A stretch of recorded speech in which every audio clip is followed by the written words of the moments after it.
Assalamualaikum warahmatullahi wabarakatuh. Kembali lagi ke review dalam layar buram.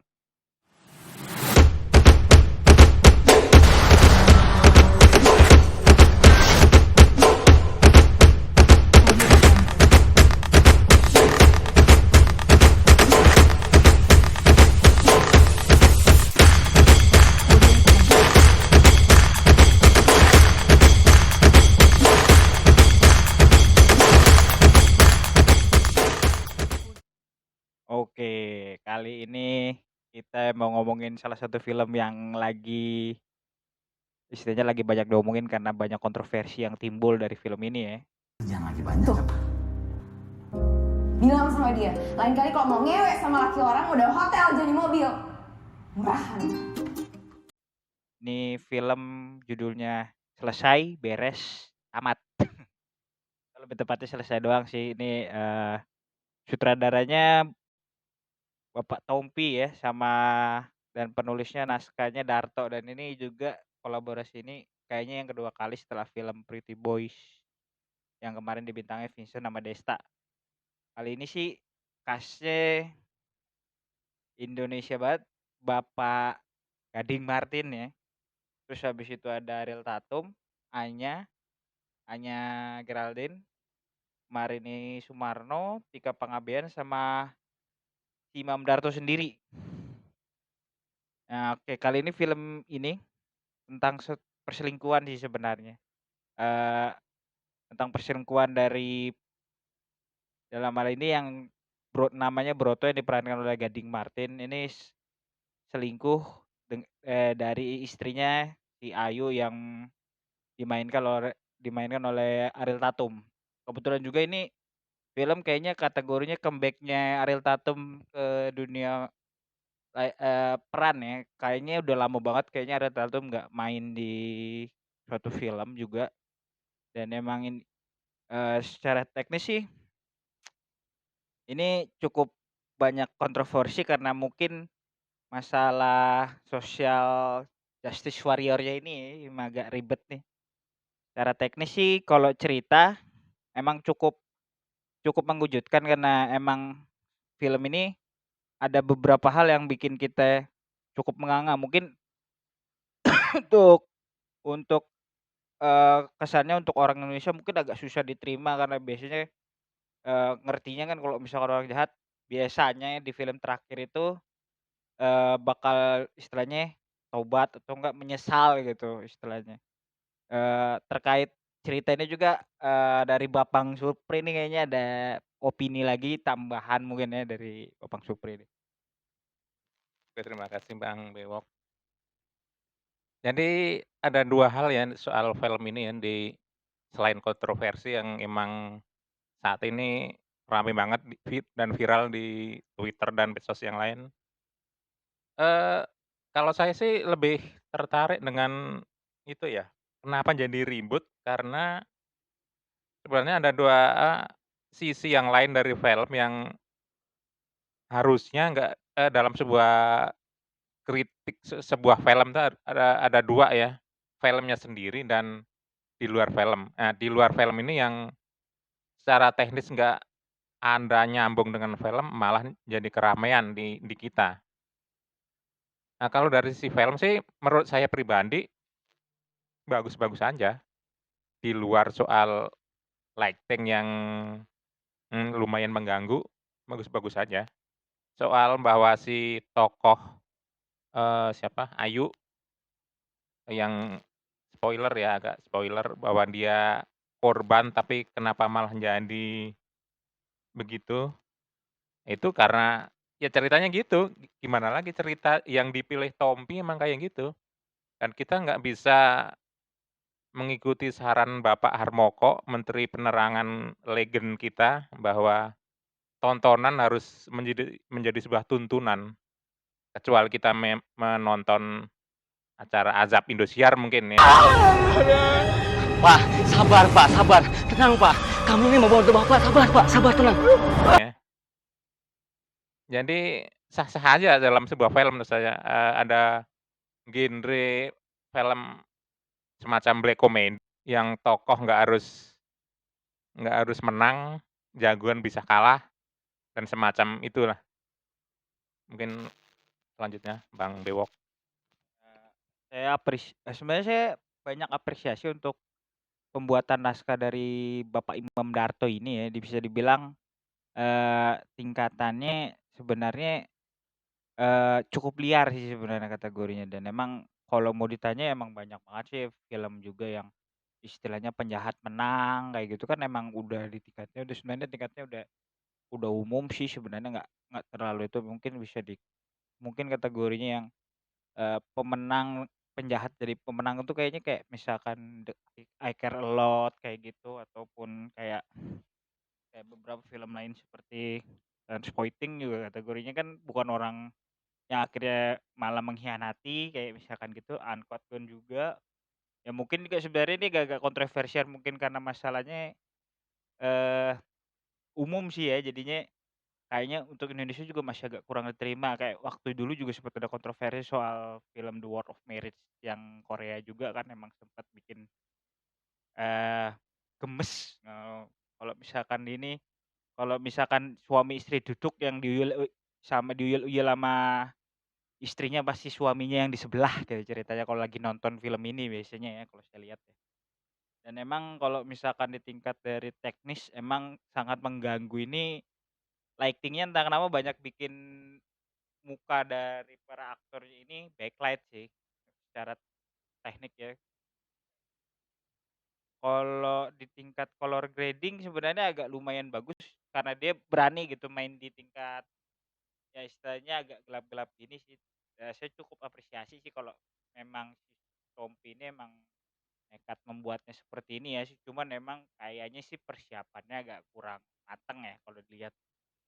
Terus juga sama sound-nya juga kayaknya masih agak bermasalah untuk beberapa scene kayaknya agak entah kenapa tidak terlalu jelas gitu. Jadi agak, "Ini ngomong apa sih?" Gitu. Berarti gitu. Sayangnya di sono sih kalau misalkan di tingkat ini kalau misalkan ini kayaknya mungkin juga urusan yang cukup penting karena agak berurusan dengan spoiler juga, terkait tentang acting dari beberapa pemain ini mungkin yang paling menonjol emang Gading sih. Mungkin karena dia juga udah diakui karena udah dapet penghargaan juga, iya FFI, Pama juga mungkin terkait aktingnya Mbak Ariel Tatum nih, ada komentar Pak Bapak Supri nih. Ariel Tatum sih seperti biasa seksi ya, tapi kalau akting mungkin dia mungkin harus belajar dari Ganding, tapi tetap harus saya apresiasi soalnya, eee, peran yang di si peran yang si siapa, Ayu ya, itu kalau dibandingin dengan yang lain tuh dia memang lebih lebih berat ya beban yang ditanggung. Dia harus beberapa ganti karakter misalnya dari ibu awal ya, awal-awal kan sebagai perempuan yang halus gitu, terus berubah jadi yang di ending cerita jadi yang di rumah sakit jiwa semacam itu. Jadi ada perubahan, behavior gitu yang lebih berat dibanding temen-temennya yang lain. Jadi harus kita apresiasi. Terus salah satu lagi yang namanya ditulis di poster tapi kesannya cuma numpang lewat, ya si Anya Geraldine tuh yang cewek pemersatu bangsa. Aktingnya ya gimana ya, dia jadi kesannya tuh jadi dirinya sendiri, bahkan nama tokohnya pun karakternya Anya juga. Jadi enak sekali dia. Mungkin itu ya kalau soal akting.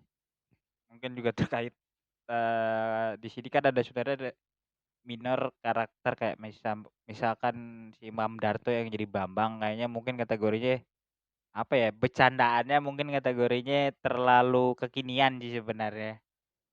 Mungkin mungkin karena banyak, slapstick kayak maksudnya kayak, apa sih namanya, bercanda-bercandanya agak kayaknya malah jadi kayak kurang cocok sih untuk orang yang istilahnya mungkin, istilahnya kerjanya sopir gitu karena agak kurang pas kayak agak agak kurang pas cuman karena di sini personanya Imam Darto jadi, ya kayaknya mungkin agak kelewatan gitu jadinya. jadi diri sendiri gitu, heeh, nakalnya malah jadi Imam Darto bukan Bambang. Sama emang nggak satu emang di sini emang ada satu satu yang jadi selingkuhannya selingkuhannya Ayu sebenarnya. Ini juga ya nggak ya terkait biasa-biasa aja sih, jadi kurang, apa namanya, dia cuman jadi kayak penjelas saja sih semua situasi yang ada ya. Kalau misalkan eee, di tingkatnya kalau untuk artis senior sih kayaknya Sriwedari kayaknya udah cukup ini yang jadi ini Ibu Marni ini Marini ini kayaknya ya oke lah, udah kelihatan lah kelasnya, dia udah aktris senior, jadi kelihatan banget udah matang untuk, untuk aktingnya.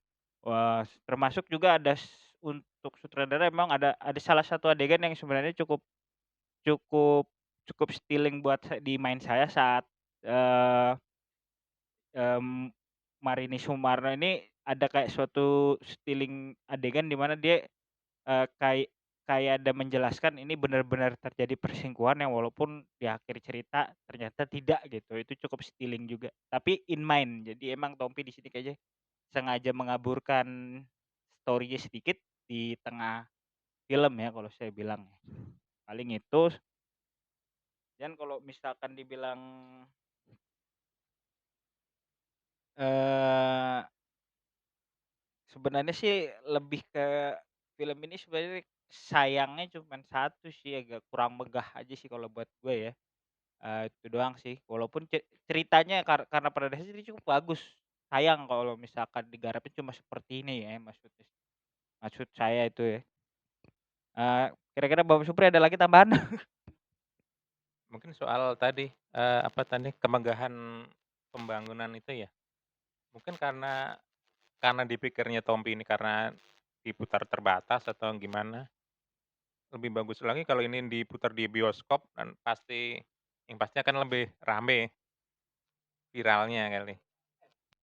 Kalau misalkan dibilang mungkin, saya rasa sih mungkin di sini saya nggak tahu sih kalau misalkan kronologis cerita kenapa Tompi jadi rame begini. Ya pokoknya saya sih masih tetap ya jangan sampai sih hal-hal yang di luar minor seperti ini, yang kontroversi ini malah bikin nggak jadi semangat bikin film sih sebenarnya buat saya. Padahal karena saya lihat ini udah masuknya, next next step lagi untuk suatu film Indonesia jadi lebih baik ya maksudnya di tingkatnya itu dengan termasuk juga dengan karya pertamanya yang cukup bagus Pretty Boys, dan kalau bisa dibilang ini menurut ini diskusi dikit ya, ini bakal jadi cult nggak sih kategorinya? Kalau dibilang, ya agak kalau saya bilang sih mungkin agak bakal jadi cukup cult sih kalau misalkan lihat dari ceritanya ya.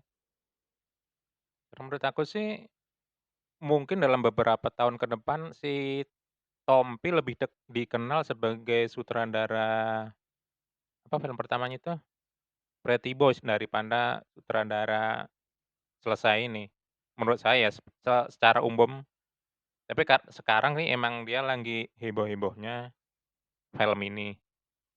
Ya mungkin salah satu karena ini diputar terbatas, walaupun entar suatu saat juga pasti semua orang bisa nonton, entah bagaimana caranya.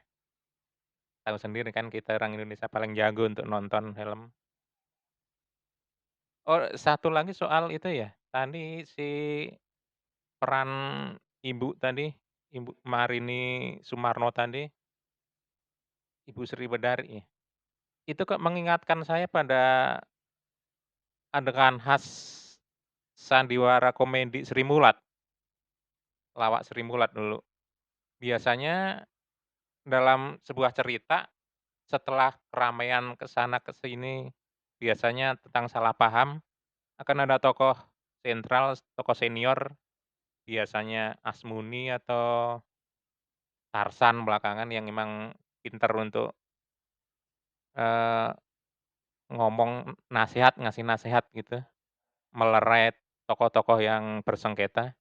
Nah, si tokoh Ibu Sri Bedari ini mengingatkan saya soal itu ya. Jadi, si suami, istri, sama orang di luar itu dikumpulin, terus ditanya satu-satu, "Gimana?" Bla bla bla bla bla, terus ngasih penyelesaian. semacam itu. Tapi ya ini jadi kesannya itu khas Indonesia ini, bagus sih. Eee, Salah satu yang jarang kita lihat di film-film Indonesia ya secara umum. Kalau ya setuju sama Supri ya. Oke, kali ini mau dikasih angka berapa nih? Jujur kalau saya sih sebenarnya tingkatannya ya 6,5 sih, mungkin karena masih banyak yang perlu dibenahi ya. Jadi saya agak agak memberikan nilai yang, kategorinya ya anggaplah cukup layak tonton sih sebenarnya kategorinya. Ya 7 sih aku, 7. Soalnya di luar kontroversi ini film yang nggak jelek-jelek amat, walaupun beberapa adegannya seperti diceritain Irfan tadi ada yang soal teknis, cahaya lah, warna lah, tapi secara umum bagus.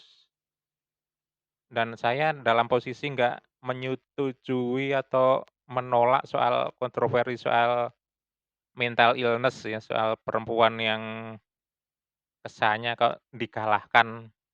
Karena menurut saya ini film, cerita itu bagian dari seni nih film, jadi nggak perlu dipermasalahkan sejauh itu, menurut saya ya.